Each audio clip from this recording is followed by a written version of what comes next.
గుర్తుంచుకోండి. మరి పొలం చెట్టులాగా ఎదగాల, మర్రి చెట్టులాగా ఎదగాలనే కార్యకర్త ఆలోచించుకోమంటా. నేను ఒక మర్రి చెట్టు కింద మరొక చెట్టుని బతకనివ్వదు. మరి ఆ నీడ కింద మనం బతకాలంట ఎంతకాలం, ఒకరిచ్చే భిక్ష కింద మనం ఎంతకాలం సాగాలంట. నేను మనందరికి మనం మర్రి చెట్టు కాబట్టి మరొక చెట్టుని చంపే పరిస్థితికి మనం ఎదగద్దా అంట. అంత మంచోళ్ళకు రాజకీయ పార్టీలో కాదు, పనికిరాదు. రాజకీయ క్షేత్రంలో పనిచేసేవాడు రాజకీయంగానే ఆలోచన చేయాలి తప్పితే తులసమ్మలాగా నమస్కారం పెట్టుకుంటే ఎప్పుడైనా ఇలాగే ఉంటాం. ఇది కరెక్ట్ కాదంట నా ఆలోచన.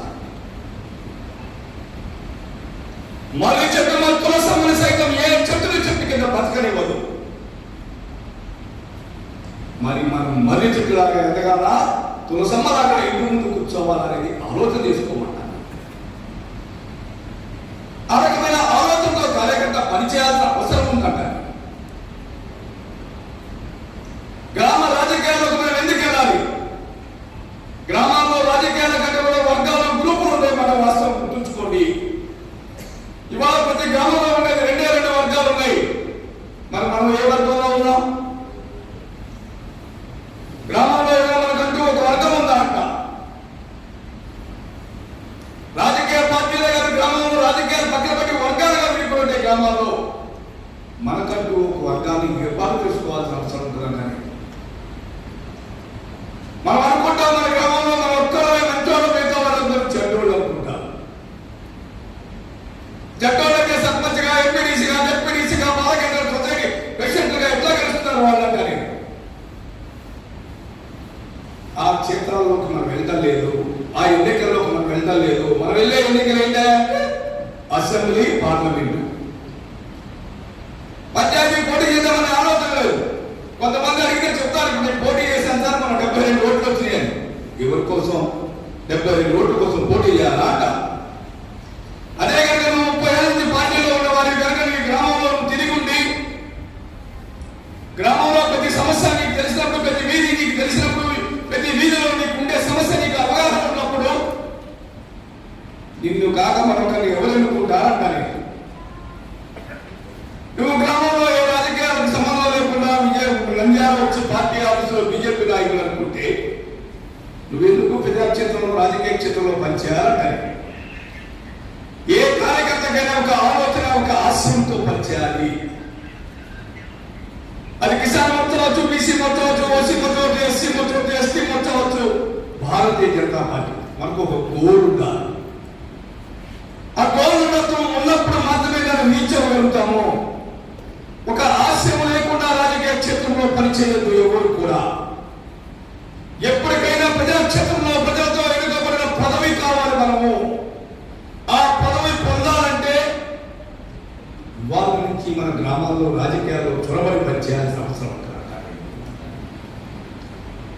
రాజకీయ క్షేత్రంలో పనిచేసే వాళ్ళు గ్రామ రాజకీయాల్లోకి వెళ్ళినంత కాలం పార్టీ నాయకుడిగానే ఉంటాడు తప్పితే ప్రజలతో ఎన్నుకోబడిన పదవి లేనప్పుడు, నువ్వు ప్రజాక్షేత్రంలో లేనప్పుడు నువ్వు రాజకీయ క్షేత్రంలో పనికి రావాలన్నమాట వాస్తవం. ఎన్ని ఏళ్ళ నుంచి ఉన్నామని కాదు, మీ విషయం ఆలోచన చేసుకోండి. నువ్వు ఎట్లా ప్రజా నాయకుడిగా అవుతావు?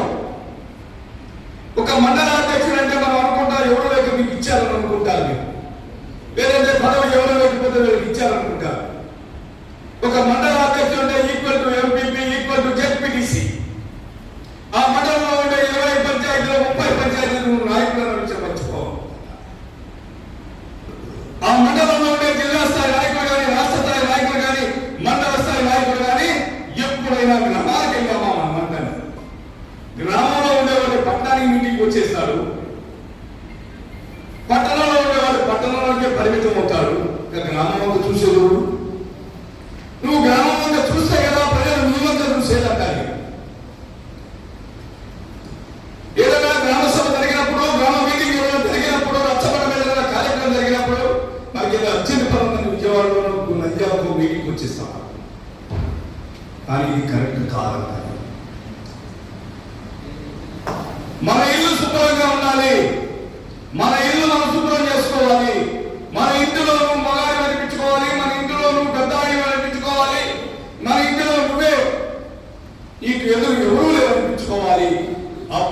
ఊరు వచ్చి మీటింగ్ చెప్పాలి.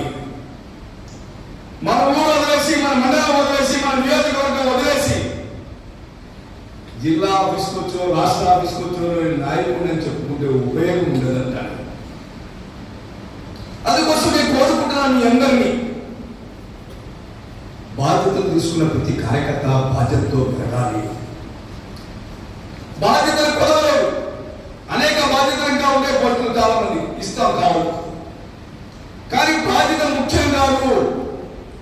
పనిచేసే కార్యకర్తకి నాయకుడికి బాధ్యత ముఖ్యం కాదు. ఏ బాధ్యత ఉన్నప్పటికీ కూడా ఈ గ్రామంలో రాజకీయాలు సాధించలేనప్పుడు గ్రామాధ్యక్షుడైనా రాష్ట్ర అధ్యక్షుడు నేనైనా సమానమైన విషయం గుర్తుంచుకోండి. ఒక ప్రజలతో ఎన్నుకోబడిన వారు ఒక గ్రామానికి సర్పంచ్, పార్టీ ఎన్నుకున్న రాష్ట్ర అధ్యక్షుడు కూడా పనికిరాడు, గుర్తుంచుకోండి. ప్రజలతో ఎన్నుకోబడిన ప్రజాప్రతినిధి ఎవరైతే ఉంటాడో వారు పొందే ఆనందం ఏ రకంగా ఉంటుందో, ఆ గ్రామంలో ఏ సమస్య వచ్చినా పేదవాడు పేద మహిళ నీ దగ్గరకు వచ్చి నమస్కారం పెట్టి, అయ్యా సర్పంచ్ గారు నా వీధిలో లైట్ ఎలగట్లేదు, మా అబ్బాయి గాలి తిరుగుతున్నాడు, స్కూల్లో భద్రత లేదు, పశువుల హాస్పిటల్లో డాక్టర్ లేదు, వెటనరీ హాస్పిటల్లో మా మందులు లేవు, లేకపోతే పిహెచ్సి సెంటర్లో డాక్టర్ రావట్లేదు అని చెప్తే నువ్వు స్పందించే తీరు ఏ రకంగా ఉంటుంది, వాళ్ళు వచ్చే నీ ఇంటికి వచ్చినప్పుడు నీ ఇల్లు ఏ రకంగా ఉంటుందంట. నేను మరి మన ఇంటికి ఎవరైనా వస్తారా సమస్యలతో? మనం ఎంత పెద్ద నాయకులు, మనం ఎప్పుడు వస్తారు? ఒక ప్రజా జీవితంలో గడిపినప్పుడు, ప్రజల హృదయాలను చూడగలిగినప్పుడు, ప్రజా సమస్యల పరిష్కారం కోసం నువ్వు పనిచేసినప్పుడు,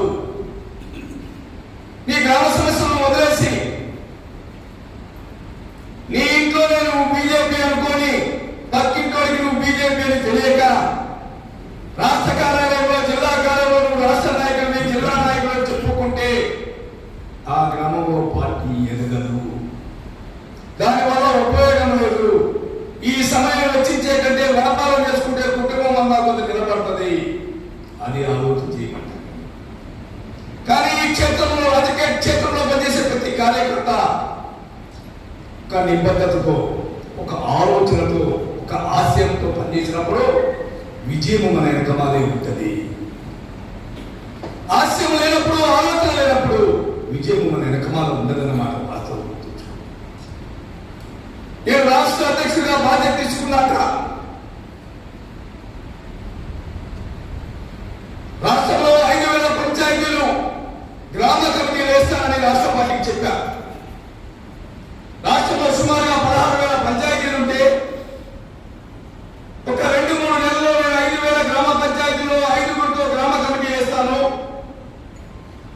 25 జిల్లాలో గ్రామానికి 5 చొప్పున 25 × 5 లెక్కేసుకుని 25,000 మంది గ్రామీణ ప్రాంత కార్యకర్త నాయకులుగా తయారు చేసి ఈ పార్టీకి అందజేస్తానని చెప్పాను. బాధ్యత లేని కార్యకర్తలు ఎవరైతే గ్రామాల్లో ఉన్నారో అధ్యక్షుడు, ఉపాధ్యక్షుడు, కార్యదర్శి ఈ పేరు మీద గ్రామానికి 5 చొప్పున ఎన్నుకొని రాష్ట్రంలో 25 మంది గ్రామీణ స్థాయి నాయకులని ఈ రాష్ట్ర భారతీయ జనతా పార్టీకి అప్పచెప్తానని చెప్పుకోవచ్చా? ఈ విషయం చెప్తుంటే Shivprakash ji all India organising secretary అన్నారు, కుమారస్వామి ఇది పాజిబుల్, ఇది నువ్వు చేయగలుగుతావా అని అడిగారు. మోర్చా అధ్యక్షులు, రాష్ట్ర ప్రధాన కార్యదర్శులు ఒక 10 మంది సమావేశం జరిగితే 10 మందిలో నీ ఫ్యూచర్ ప్లాన్ ఏంటంటే నేను ఇది చెబితే ఇది నువ్వు చేయగలుగుతావా అని ఢిల్లీ నుంచి వచ్చాయని అడిగాడు. నేనేం చెప్పాను, నేను చేస్తాను, నాకు నమ్మకం ఉంది, నాకు ఆత్మవిశ్వాసంతో నేను ఈ మాట చెప్తున్నాను. నాకు ఆత్మవిశ్వాసము, నమ్మకం నాకు ఏ రకంగా వచ్చిందా అంటే, ఏదైతే నేను నమ్ముకున్న ఈ నాయకులు, కార్యకర్తలు ఉన్నారో వారు నా మాటను వంచేయని నమ్మకంతో ఈ మాటని అర్థం చెప్పుకొచ్చారు. ఇక్కడికి మీ మీద మీకు నమ్మకం ఉండాలి, మీ మీద మీకు ఆత్మవిశ్వాసం ఉండాలి. కానీ మీ మీద మీకంటే నాకు ఎక్కువ నమ్మకం ఉంది. నంద్యాల కిసాన్ మోర్చా కమిటీ నేను కోరినట్టుగా గ్రామ కమిటీలు వేస్తున్న ఆత్మవిశ్వాసము, నమ్మకంతో నేను విజయవాడ పత్రికా సమావేశంలో చెప్పులు బయటకు వచ్చాను.